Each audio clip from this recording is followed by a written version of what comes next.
Nung nalaman po namin na dumating si President Bongbong Marcos sa Kasan, sabi ko po doon sa room talaga namin, Lord, ihulog mo na po ang miracle ngayong nandito po yung presidente namin sa Russia. Ginaumagahan talaga po, talagang nandyan na yung balita na sabi, pack all your things and you go home. Sabi ko ng mga security doon sa detention. Ba't ako wala pa So, dyan? Ano to pangalan? grabe po ang saya namin. Overjoy po kami lahat. Nagsisigawan, nagiiyakan.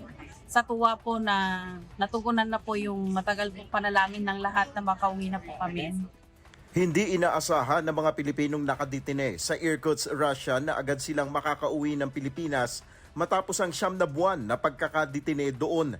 Ito ay matapos ang naganap na pag-uusap ni na Pangulong Ferdinand Marcos Jr. at Russian President Vladimir Putin sa Kazan, Russia noong June 19, kung saan personal na sinabi ni Pangulong Marcos sa Russian President ang kaso ng mga naturang Pilipino. Kaya sila napalabas na bigla-bigla. Ito yung request ng Pangulong Marcos na nagpunta siya, nandun siya sa Kazan, which is south of the Russian Federation. Lahat sila babae. I think 2 lalaki lang sa 24. What happened now, yung pagpapalabas sa 24 na mga kababayan natin, this is I think the first time na the next day, nung ni-request ng Pangulo, the next day lumabas, pinalabas sila. I think this is also a testimonial of the kind of relations that we have started and probably evolving and developing. Dumating sila sa Pilipinas ng 2 batch. Ang unang 6 na Pilipino na dumating ay winelcome ni Department of Foreign Affairs Secretary Maria Teresa Lazaro. At ang huling grupo ng 18 Pilipino ay sinalubong naman ni Department of Migrant Workers Secretary Hans Leo Kakdak.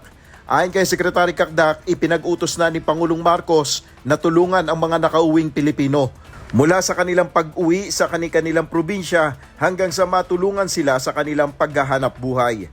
Pinag-utos din ng Pangulo na bigyan ng pantawid na tulong pinansyal. So, merong binigay sa kanila. But ang isang direktiba rin ng Pangulo ay tulungan sila sa pangkalahatan. So, merong employment or livelihood assistance na pwedeng ibigay sa kanila. Ilalaan yan for the next few days.